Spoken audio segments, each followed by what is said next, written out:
Back, my friends, to the show that never ends. All right, I don't sing very well, but anyway, hey, today we're going to take a look at Lewis and Clark and the Great Louisiana Purchase. I call this Over the Sippy and Through the Woods. Instead of going to Grandma's house, we're headed over to the Pacific Ocean. All right, so here's how it all starts. You got this short little guy named Napoleon. He actually wasn't as short as they say, at least not compared to the standards of the day. But anyway, Napoleon. My guess is you probably heard of the guy. Here's a nice little picture of him. The deal is, he had taken over France and was the more or less emperor of France. He's the head dude. He decides he's going to have a war with England. Basically, he was looking at taking over the European continent. Hitler does another 150 years after him. Well, not quite. But anyway, he needs to decides he wants to take over the continent. The problem is, wars cost money. Oh, yes, they do.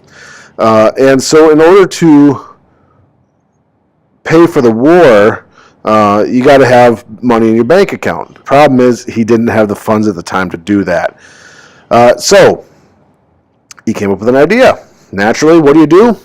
You either get a job, well, in this case, you can't really do that, or you sell something. Now, money he did not have, but land, particularly in the New World, oh yeah, he had plenty of that. Okay? But here's the thing. He kind of missed the boat altogether, and I'll show you why here. I got a fun little video for you. Take a look, take a listen.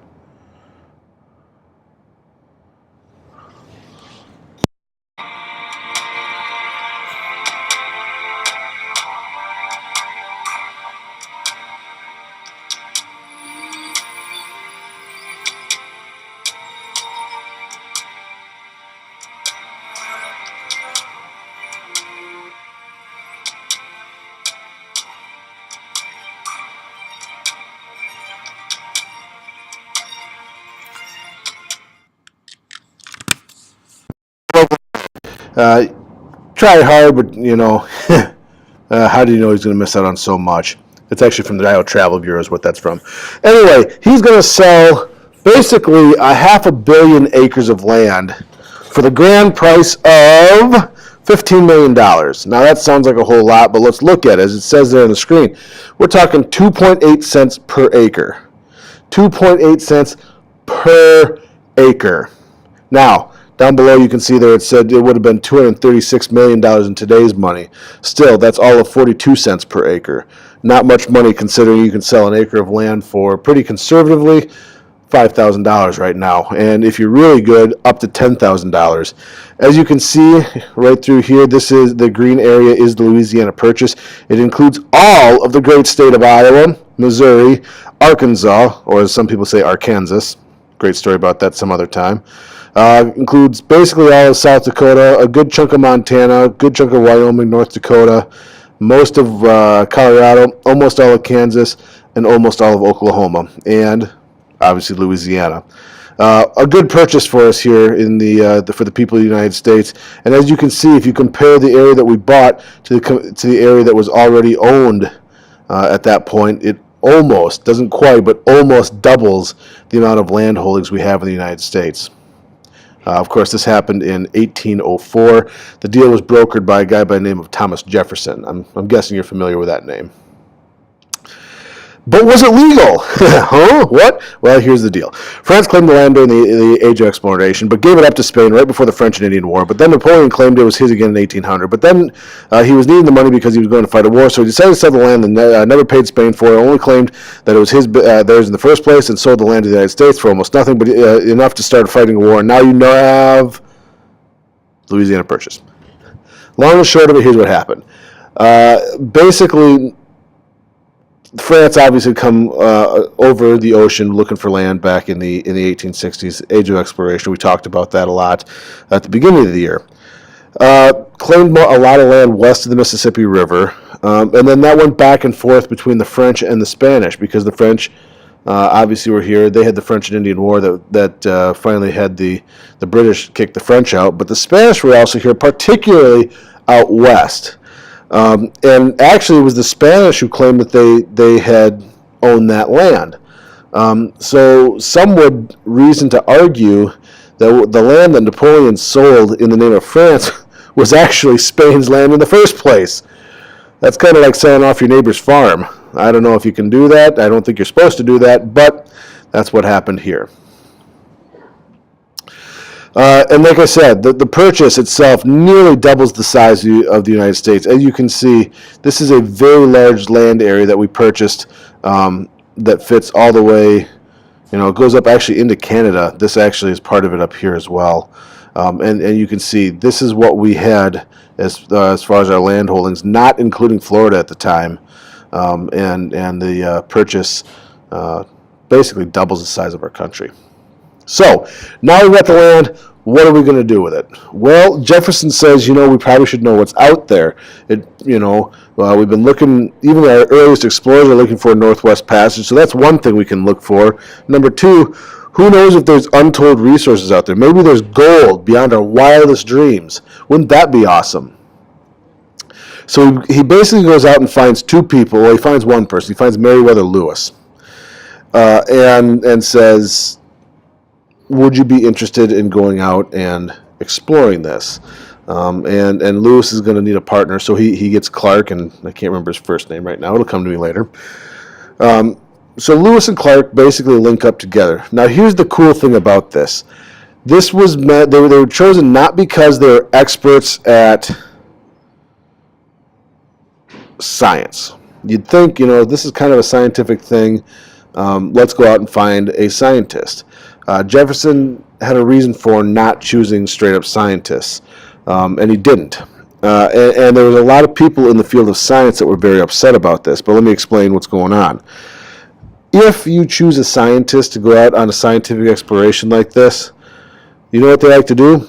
They like to do sciencey things, which means they're going to stop and they're going to do experiments, and they'll just they don't get around to getting back home. They don't get around to exploring the land.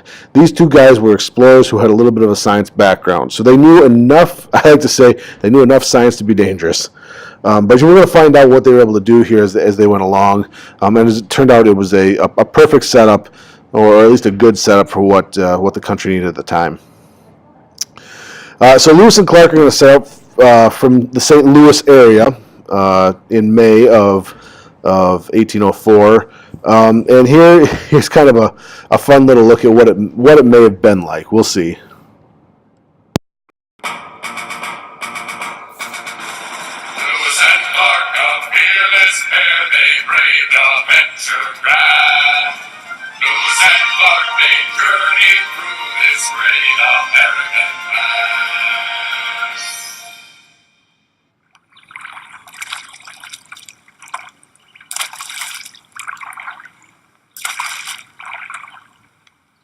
Lewis, you're kind of splashing me right now. Oh, do you want to sit in front? So I thought you wanted to be in the back. No, I'm fine back here, just so long as you're not splashing me. Okay, sorry.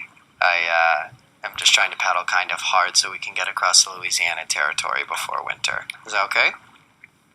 Are you saying that I'm not paddling hard? No, I'm not saying that. Because I am. I'm just not splashing everywhere. I wouldn't know because you wanted to be in the back, so...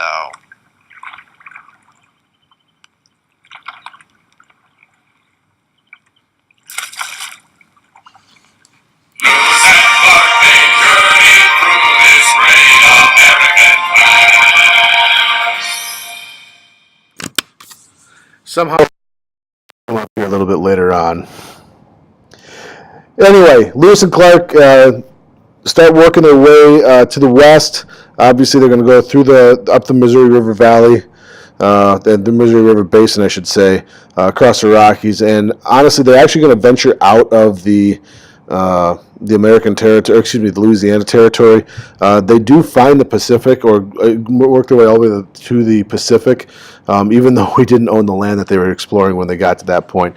Here's just a quick look at the route they took.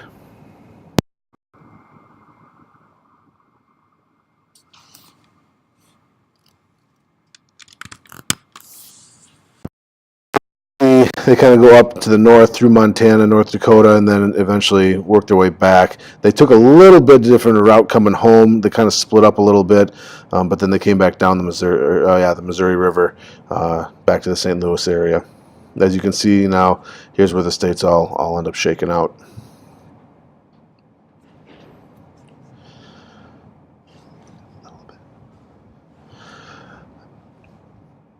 Anyway, altogether, they had 32 people that traveled with them in the expedition. All but one of them are going to survive. His name is Sergeant Charles Floyd. Now, you may think, Floyd, that kind of sounds familiar. Or Sergeant, I hear Sergeant in the military every once in a while, or Charles. Why would that sound kind of familiar? Well, here's why. Sergeant Charles Floyd, died in near Sergeant Bluff, Iowa. He's actually buried out there. If you go out there, you can see a tomb to him, where his tomb is, I should say, where his grave is. But why does it sound familiar? Well, let's see. Floyd County might be named after him, and that's our next county to the west, which would be Charles City. Ironic. Charles Floyd. There's a Charles City in Floyd County, Iowa. Yes, it is named after him, as far as I know. And no, it's not a pleasant coincidence. It is named after the first gentleman, not the first gentleman to die in Iowa. Certainly, there were people here before them. But one of the people from this exploration passed away on the trip, and we memorialized him with a town and a county. And then also out in western Iowa and around the Sergeant Bluff area, you can find some other memorials to Sergeant Floyd. Travel was not the easiest. You have to understand they're going up hills, going uphill. You remember, rivers flow downhill. They're going up the river, going against the current. There's going to be limitations. If you get to areas where there's some waterfalls, you're going to have to get out and walk around those. If you get to other areas with rapids or other issues, you're going to have to get out and walk your canoes and boats around that stuff at times. But they did find some assistance, and it's not an Indiana guide. I don't know why I have Indiana on there. I apologize. A person by the name of Sacagawea. Not Sacagawea, Sacagawea. I learned that in what's that movie? Night at the Museum, right? Anyway, the whole point is that the Sacagawea is probably a name you've probably heard of. She appears in a gold coin, the dollar coin, in our U.S. currency, and she's been talked about at length in our country's history, mainly because without her help, I fully expect that Lewis and Clark would not have been able to get nearly as far, and certainly not nearly as quickly as they did. And she was also able to make some contacts and some help with the Native American tribes that they ran into along the way. Certainly not every Native American tribe was looking at Lewis and Clark saying, "Hey, welcome to my lands." There's more like, "Hey, what are you doing here?" And she was able to smooth over some of those things. But alas, we have our boys have appeared again. Let's see how it's going. We'll check in with them again. Lewis and Clark, a fearless pair, they braved a venture grand. Lewis and Clark, they journeyed through this great American land.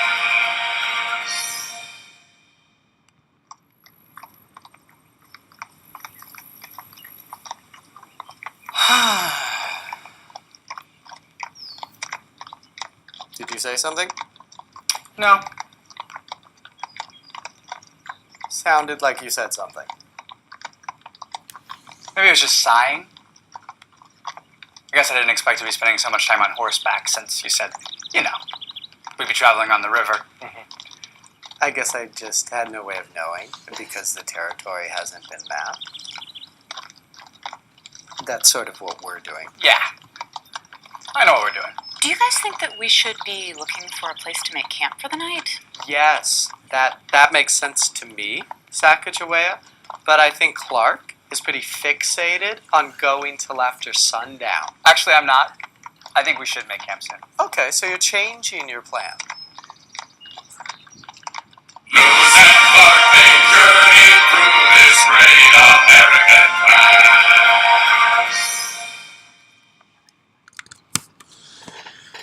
And they're rising as they head across the great expanses. All right.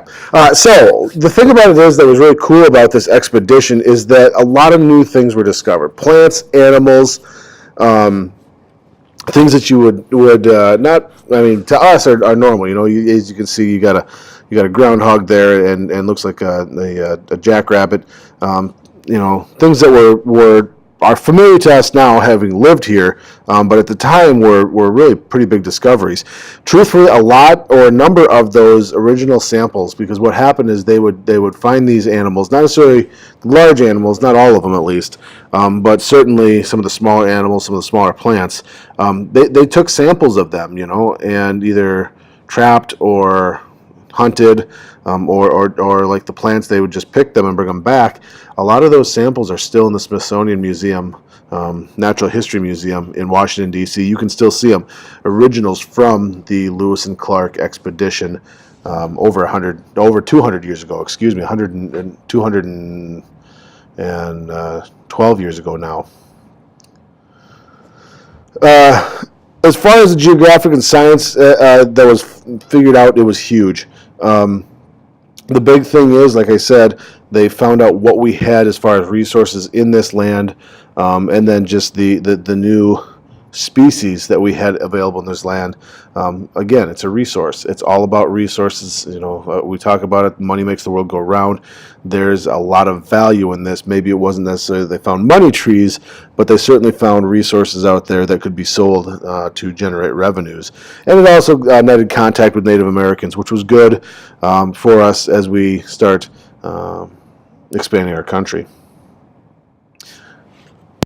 Lewis and Clark, a fearless pair, they braved adventure grand. Lewis and Clark, they journeyed through this great American land.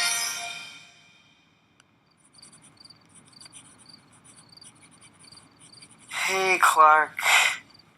Would you mind blowing your candle out? Just because I'm trying to get some sleep so we can start at a decent hour tomorrow. Sorry. It's just that it's pretty hard to sleep in the same tent as your pet because of the smell. Yeah, it's not my pet. It's a specimen. It's called the prairie dog.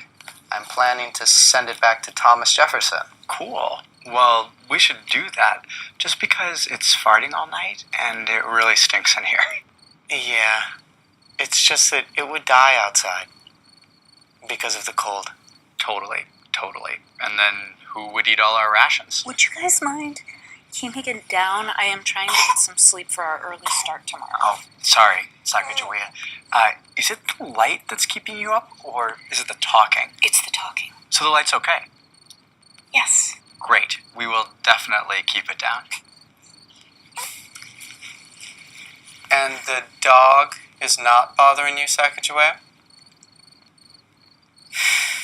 The dog is not bothering you? Sacagawea? Lewis and Clark, they journeyed through this great American land. Now, some really was the way things went down. I think it was a little more cordial than that. But the fact of the matter is, Lewis and Clark returned as heroes for the Americas, and today they're remembered with a lot of different markers and memorials, including memorial routes where you can follow along on the highway, not on the river. The approximate route that they traveled. And then there's also a very large museum that is dedicated to them and just the Western expansion, which is actually located right underneath the St. Louis Arch in St. Louis, Missouri. So with that, I will end this here, but obviously the Louisiana Purchase has a huge impact on the country, and it has a huge impact on us. Without the Louisiana Purchase, you and I are not sitting in the building we're sitting in. And we are, who knows what the situation would be. Till next time, have a great one.